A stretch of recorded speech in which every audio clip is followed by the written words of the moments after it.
Over my lifetime, I've investigated a lot of crimes, and in the Jennifer Embry homicide, in looking at what took place in her townhouse on that day, sure, she was a really neat person, and so her whole life was very orderly and very organized. But when you see the scene, it was too orderly, it was too clean, it was too neat.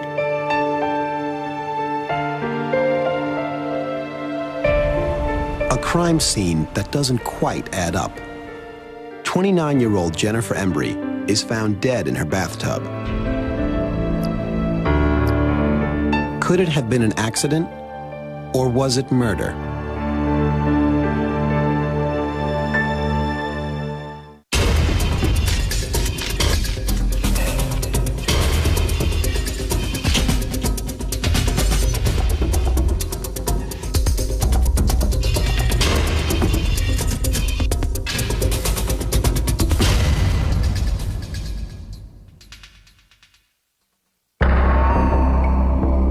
Jennifer Embry is always on time for everything. She never misses a day of school or work.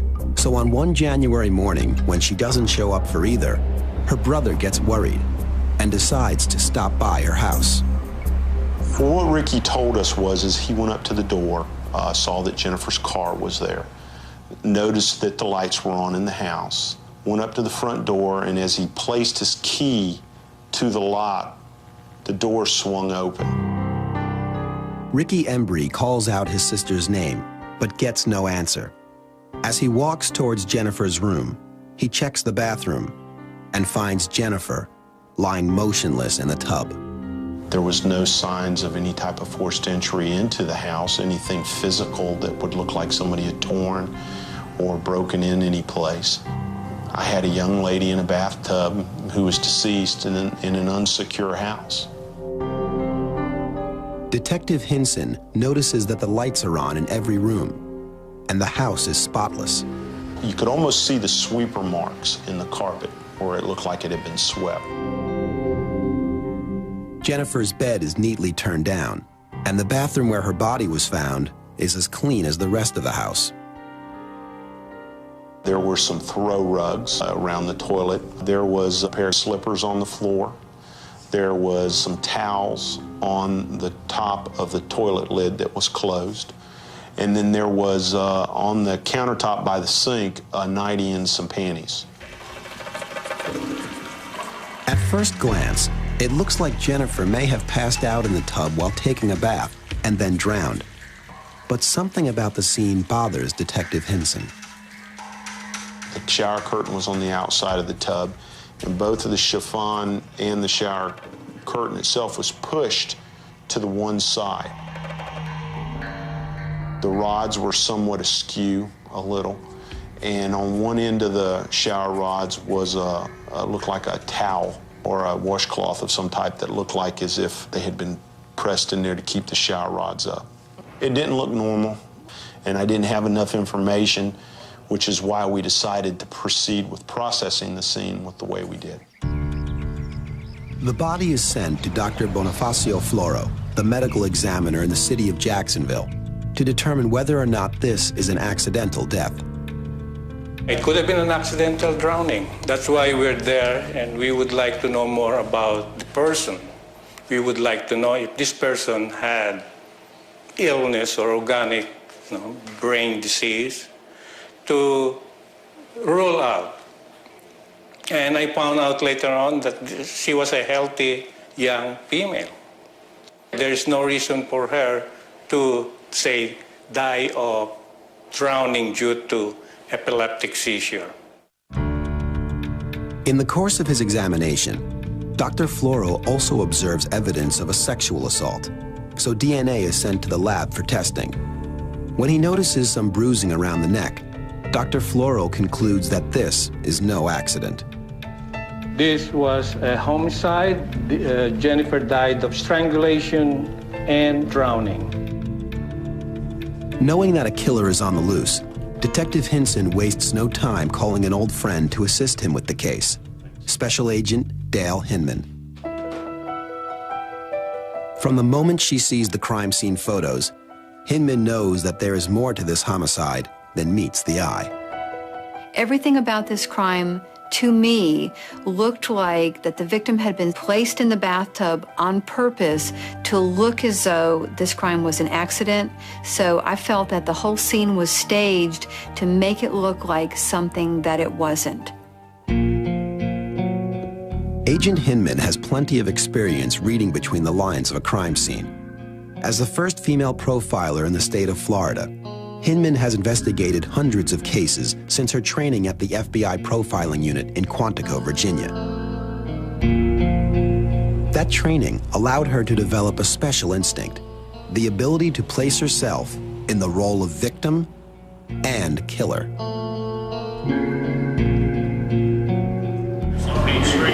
Robbie, hi, good to see you. See you too. How you doing? Have a good trip? Very well, yes I did, thank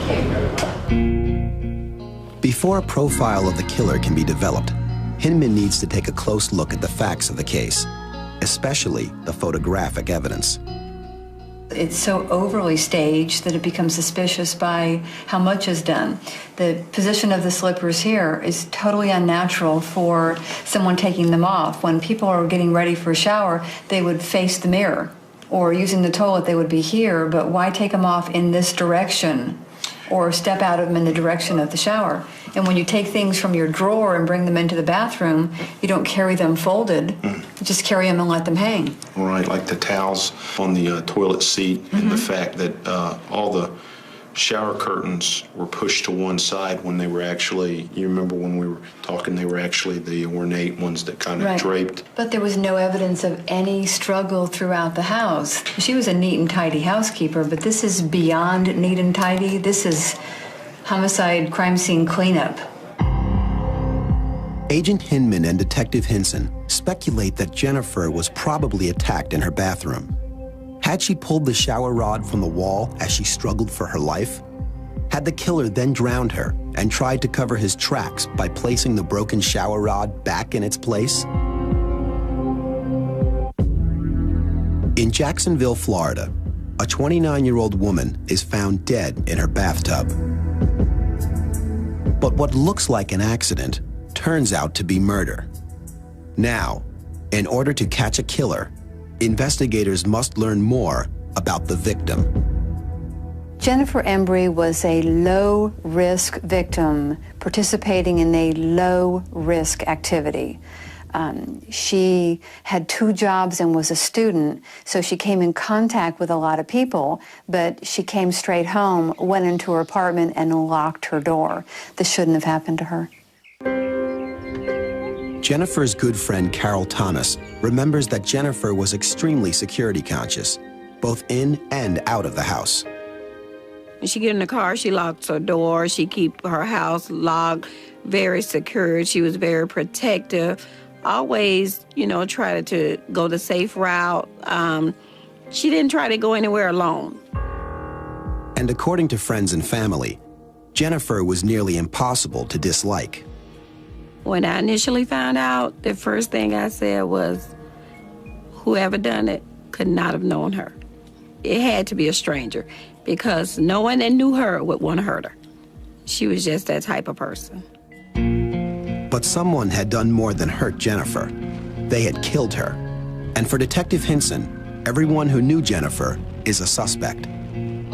We talked to everybody, anybody that could have possibly been a friend or an associate. I went and I interviewed them. I swabbed their mouth. I spoke to them. I tried to include them or eliminate them, and most everybody I talked to was eliminated. But there is one person who was seen with Jennifer at the Florida Technical College that detectives cannot identify. There was a conversation with some of the people at the school that a gentleman had come by and identified himself as a law enforcement officer, and that he wanted to speak to him. And at that point, we didn't know who that person was. We didn't know anybody that she was dating that would have fit that particular profile. A check with local law enforcement agencies reveals no one who matches the stranger's description. Frustrated, detectives move on to other leads, while Special Agent Hinman takes another look at the clues in the case. When you have no forced entry into an apartment that has an alarm, has a deadbolt, and has security measures, what this means to us is that the individual either knew the victim and was recognized by her so that she would open the door and allow him in, or that the individual could come up with such a good con that somebody as bright as Jennifer would agree to let them in. Agent Hinman is well aware that charm and calculation can be a deadly combination. As a young profiler, she was involved in the investigation of the notorious serial killer, Ted Bundy. Ted Bundy, for an example, would approach women and he would have his arm in a cast or a sling or be on crutches and ask for someone's assistance in order to get them away from a larger group of people to get control of them. At the end of his murderous career, Bundy snuck into a sorority house on the Tallahassee campus of Florida State University. While inside, he bludgeoned 2 young women to death and left 2 others in a coma. Special Agent Hinman, then a new investigator for the Leon County Sheriff's Department, was assigned to stand by the victims' hospital beds in case they ever regained consciousness. At the time that investigation was ongoing, I had not been really acquainted with the ongoings in a major task force in a serial murder investigation. So the majority of what my life was about at that point was observing the more experienced investigators and learning from what they were doing. Among other insights, Agent Hinman learned that Bundy was an organized killer, a highly intelligent killer who planned his crimes meticulously. Was the person who murdered Jennifer Embry cut from the same calculating mold as Ted Bundy? This individual to me was different than somebody that I had seen before. This is a lady that is in a bathtub that's just been drowned. This is a violent act, but yet he's comfortable and calm enough that he takes a pair of slippers and a towel and her nightie and her panties, puts it in. He even goes to the degree of placing soap and a washcloth into the tub with her. And the thought process isn't panic. It's calm. He's doing this to make my job harder. Next, on Body of Evidence, detectives discover that Jennifer Embry may not be the only victim of the calculating killer. After sifting through countless leads, detectives in Jacksonville, Florida, still have not solved the mystery of Jennifer Embry's death. But Special Agent Hinman is optimistic that the killer will be caught. It only takes one thing. In spite of all the cleanup and the preparation and the staging and all that took place during this crime, all it takes is one piece of evidence to point the detective in the right direction. In this case, that one piece of evidence is a DNA sample left at the Embry crime scene. Hundreds of other DNA samples have been compared against it. And finally, after 3 long years, investigators get the break they've been waiting for. I was at the medical examiner's office on an unrelated case, and I remember getting a page to call the lab, and he told me that I had a match. The DNA matches an inmate who's serving time in a Florida state prison for arson and burglary. Someone known as an experienced and organized criminal. James Robert Belcher has been in and out of jail for robberies, assaults, and various petty crimes. But one case in particular stands out. In 1989, Belcher had been convicted of entering a woman's home and sexually assaulting her. The details of that crime are eerily similar to those in the Jennifer Embry case. She was taken out of her bed. She was taken into the bathroom where she was sexually assaulted. She identified Mr. Belcher through that assault.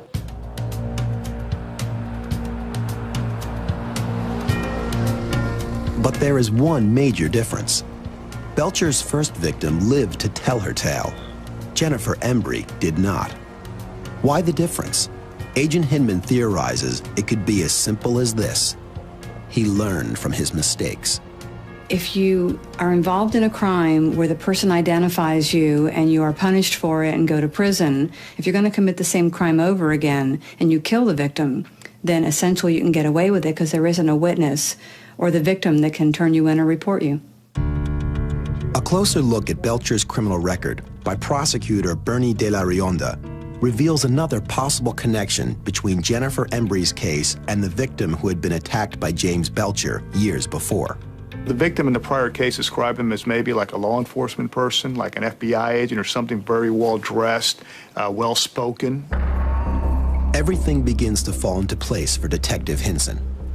Belcher had told the previous victim that he was a law enforcement officer. Was he the mystery man witnesses saw talking with Jennifer at her school? Hinson checks with Jennifer's friend, Carol Thomas. Detective Hinson actually came to my job, and he brought the picture of that guy, and he was like, "Do you know him?" And I was like, "No, I've never seen him before." And he was like, "Well, are you sure? You know, out of all the pictures you have, did you go through them? Are you sure you've never seen him?" I'm like, "I've never seen that guy before, and that does not look like anybody that I've known that she's ever dated." But two witnesses have a different recollection. They pick Belcher out of a photo lineup immediately. He's the man they saw with Jennifer Embry, the man who claimed he was a law enforcement officer. What makes them certain? A scar on his face makes him unforgettable. Detectives then discovered that at the time Jennifer was attending school, James Belcher lived right around the corner from the college. With a prime suspect identified, Hinman knows that the next step is to visit James Belcher in jail and ask him some questions. Robbie Hinson's approach to James Belcher at this point was extremely critical. We needed to know that James Belcher was not Jennifer's boyfriend, that they had not dated, that they had not been boyfriend and girlfriend, and that there's no legitimate reason why DNA that belonged to him should be associated with her apartment in any way, shape, or form. Coming up, can investigators crack a suspected killer? 3 years after the murder of Jennifer Embry, investigators are finally able to zero in on a suspect, James Robert Belcher. But Special Agent Dale Hinman knows that before Belcher can be charged with any crime, he needs to come face to face with detectives. He had to be approached in a way that did not tip him off to the idea that Robbie Hinson already had DNA evidence that matched him. But we needed to be able to point out that there was absolutely no legitimate reason for DNA that belonged to him to be associated with her in any way. The meeting with Belcher takes place behind bars. How he responds to questions will affect the entire case. I advised him of his rights, and he agreed to speak to me. And I showed the picture of Jennifer, and I said, we're investigating her death investigation, and I wanted to know if you knew her. And he looked at the picture, and he said no. I put another picture in front of him. I said, well, let me show you another one here. And he said no. Just to make sure, Hinson asks for a third time. So I put the picture back down in front of him again, and I told him, I said, I know I'm a policeman, and I know, but it's very important, you know, did you tell me? And he said, look, detective, she's real pretty, I'd remember her. And when he said that, I said, that's it, that's enough. At that point in time, I thought we had him. Belcher's denial that he knew Jennifer Embry made it impossible for him to explain why his DNA was found at the crime scene. It was time to charge James Belcher with murder. He denied having ever any type of relationship with her or knowing her or being in the house at all. And we were able to prove through other witnesses that had described a person and identified Mr. Belcher as being at the school looking for her. We had 2 witnesses who came forward, and that was crucial because that called him basically a liar, that he was lying about that. With a DNA match in hand and incriminating witness testimony, prosecutor Bernie de la Rionda is able to mount a strong case against Belcher. The jury finds him guilty in less than 2 hours. At sentencing, the prosecutor argues for the death penalty on the premise that Jennifer Embry knew she was going to die. You have the victim. The last thing she sees is his hands, his face, as he is strangling her, and she is fighting for her life. The jury recommends the death penalty, and the case finally comes to a close. I was just so happy that they caught the person that could hurt someone so sweet, so loving. James Belcher is currently on Florida's death row. To this day, he denies knowing or ever coming into contact with Jennifer Embry. She had to know him or she wouldn't have let him in. It's most likely that he came and knocked on the door and that she opened the door and let him in. And that one thing led to another.